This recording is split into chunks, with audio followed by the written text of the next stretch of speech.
Selamat datang kembali di channel Borneo Trader. Bagi Bapak Ibu dan teman-teman yang baru pertama kali menemukan channel Borneo Trader di YouTube, saya ucapkan selamat menonton dan selamat bergabung.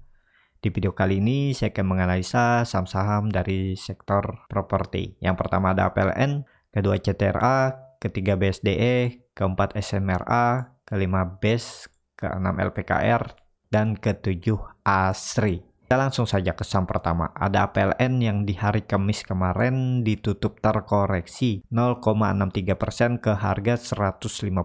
Kalau dilihat transaksi asing masih net sell.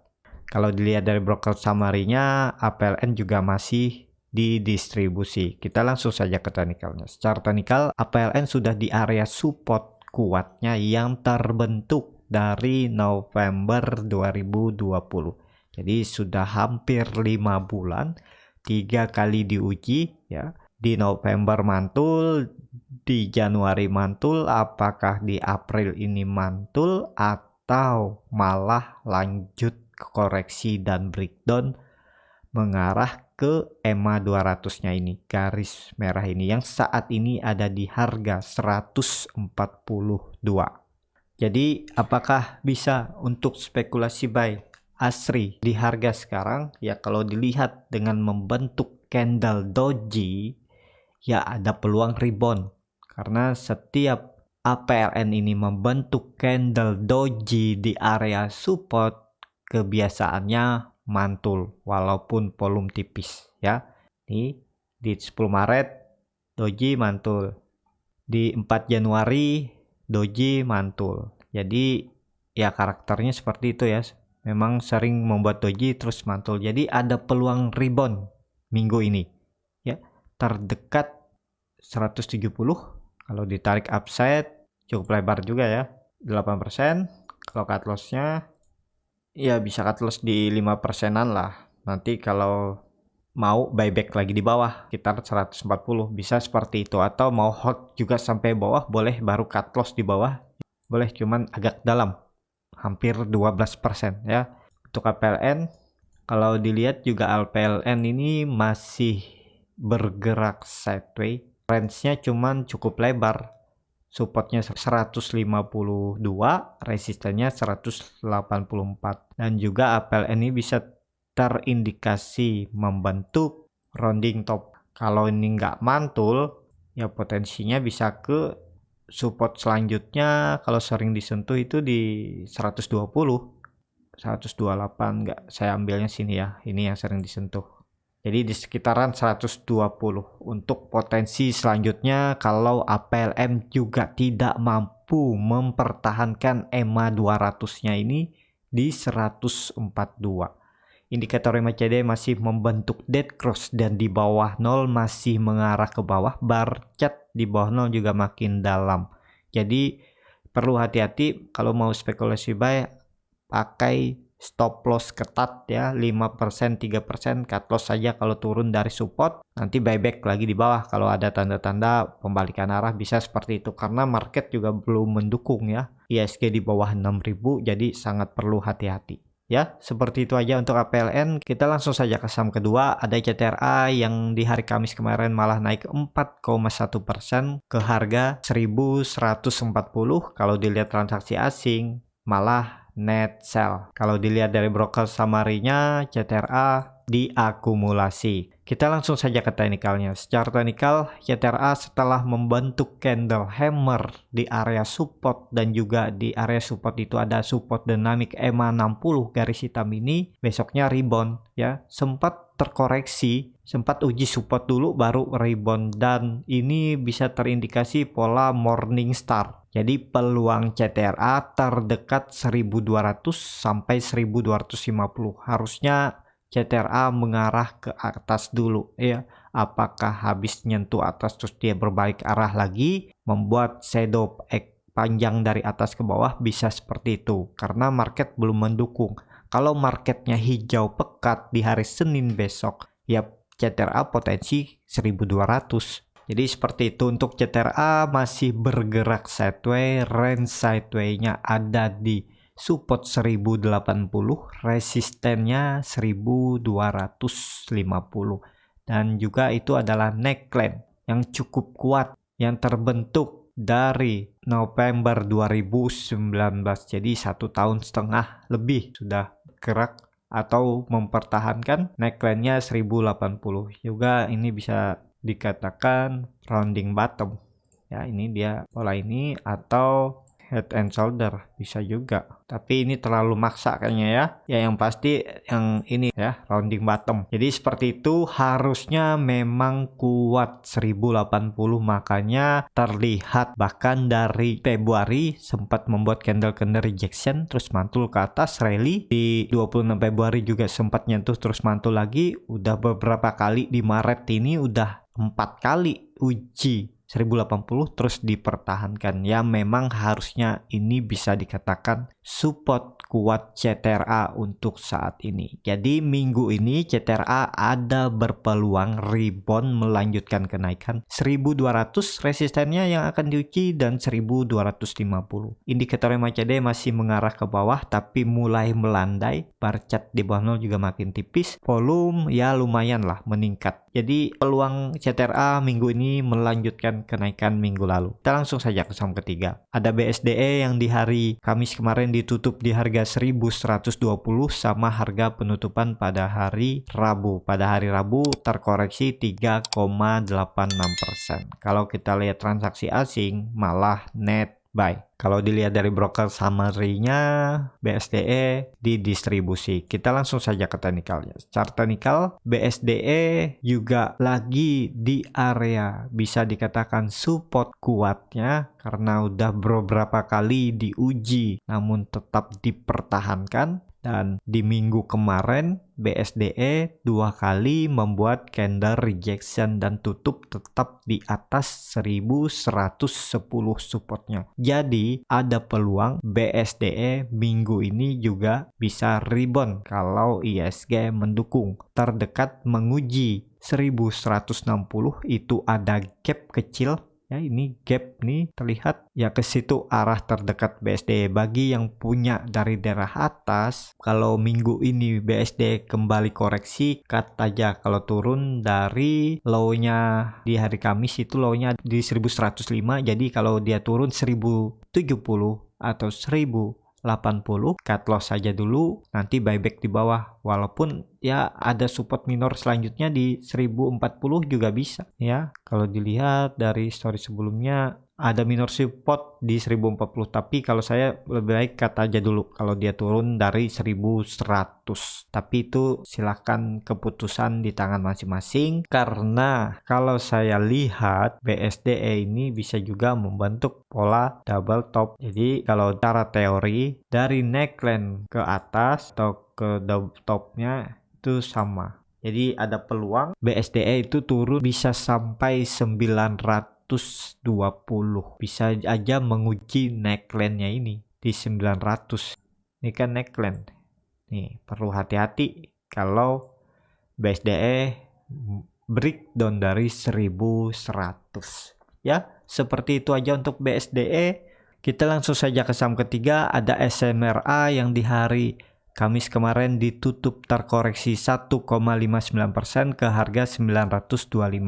Kalau dilihat transaksi asing, net sell. Kalau dilihat dari broker summary, SMRA didistribusi. Kita langsung saja ke teknikalnya. Secara teknikal, SMRA setelah hari Rabu membuat candle hammer dengan volume, besoknya malah koreksi. Tapi saya rasa masih cukup aman karena koreksinya pun masih di atas support tutupnya. Supportnya ada 920 dan tutup di 925. Jadi minggu ini SMRA sepertinya bisa masih menguji support dulu hari Senin. Kalau mampu bertahan mungkin akan rebound. Dan bagusnya lagi SMRA ini kalau bisa tutup di atas 950. Jadi ada peluang lanjut terdekat ke 1000, bahkan bisa ke 1070. SMRA juga sekarang ada di neckline inverted head and shoulder ya. Ya, ini head and shoulder, ini neckline-nya. Jadi kalau ini dijebol ya terdekat ke 860 yang harusnya memang dipertahankan.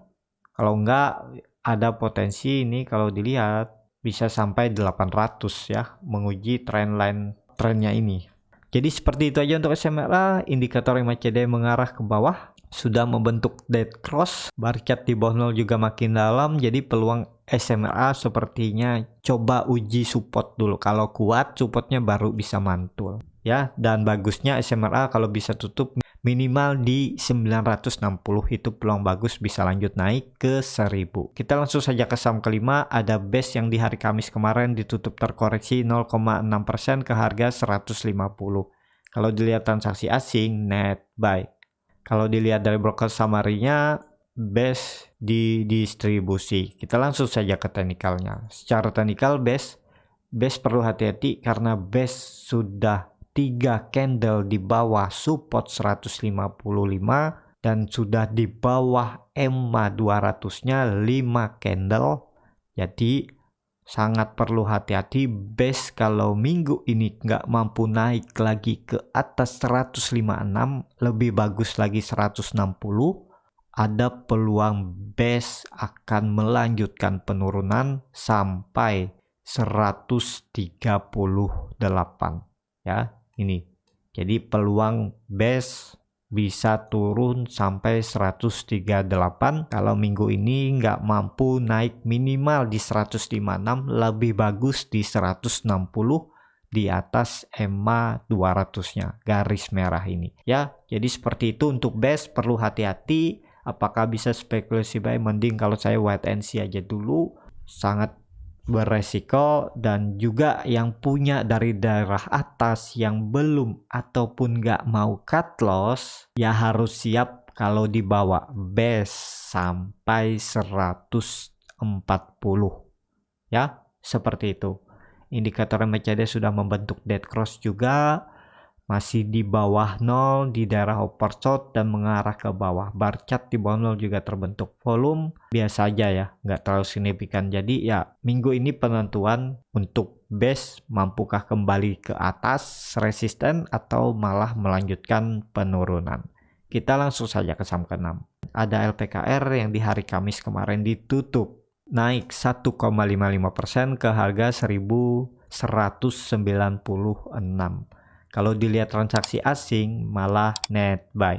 Kalau dilihat dari broker summary-nya, LPKR diakumulasi. Kita langsung saja ke teknikalnya. Secara teknikal LPKR bisa dikatakan rebound setelah membuat candle hammer di area supportnya 194.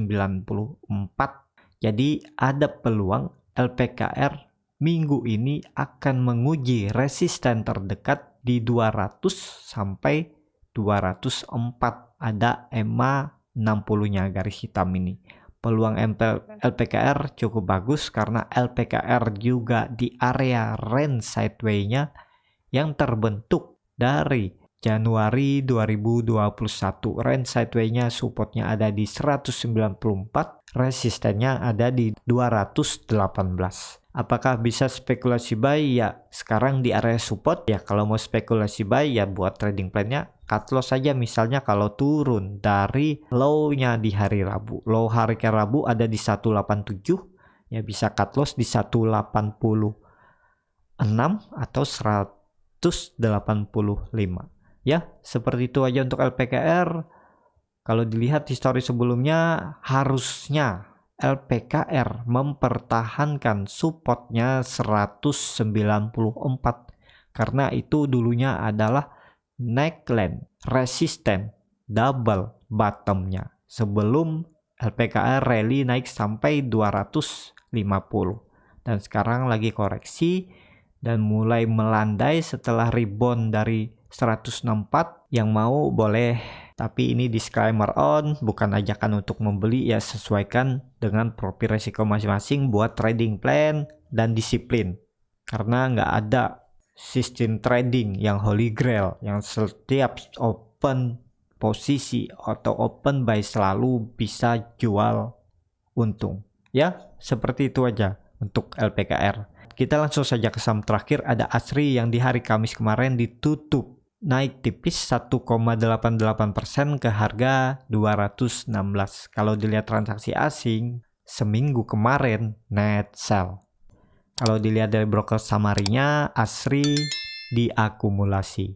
Kita langsung saja ke teknikalnya. Secara teknikal, ASRI turun dalam 2 hari dengan volume yang meningkat, dan juga ASRI breakdown dari trendline descending triangle-nya ini ya. Nah, jadi kalau ditarik ini ke bawah, ini sudah dijebol dan jadi penentuan ASRI minggu ini. Kalau minggu ini dia bisa kembali ke atas trendline downtrendnya ini, minimal bisa tutup di atas 226 sampai 230, ada peluang bagus. Tapi kalau besok ASRI malah koreksi, ada potensi ke support terdekat di daerah 200. Jadi ASRI minggu ini jadi penentu juga, harus bisa tutup minimal di atas 226, lebih bagus lagi di 230. Tapi kalau ke 230 harus 14 poin. Jadi harus naik sekitar 7% ya. Ya semoga bisa lah untuk ASRI. Jadi perlu hati-hati karena ASRI sudah di bawah atau jebol support pola descending triangle-nya. Ya, seperti itu aja untuk ASRI. Ya, kalaupun harus lanjut koreksi ke 200 sampai 178. Jadi kalau yang nggak mau cut loss dan belum cut loss ya harus siap kalau dibawa sampai buruk-buruknya ke 178 sampai 180. Indikator MACD masih mengarah ke bawah, masih membentuk dead cross, dan bar chart di bawah 0 juga terbentuk. Saat rebound volumenya kecil. Ya, seperti itu aja untuk video kali ini. Terima kasih untuk Bapak Ibu dan teman-teman yang sudah menonton video ini sampai habis. Apabila channel Borneo Trader ini bermanfaat dan bisa menjadi bahan pertimbangan Bapak Ibu dalam membeli, menyimpan, dan menjual sahamnya, bisa klik tombol berlangganan dan nyalakan lonceng notifikasi. Ada kritik, saran, ataupun pertanyaan, bisa langsung tinggalkan di kolom komentar. Bagi Bapak Ibu dan teman-teman yang baru mau belajar trading, masih bingung memilih saham, bingung membuat trading plan-nya, di harga berapa harus beli, di harga berapa harus take profit, dan kalaupun harus cut loss di harga berapa, Bapak Ibu bisa join trading bersama Borneo Trader. Untuk info selanjutnya, Bapak Ibu bisa DM Instagram Borneo Trader, R-nya 2 di belakang, atau klik link yang ada di deskripsi, chat admin Telegram. Sampai ketemu di video selanjutnya dan terima kasih.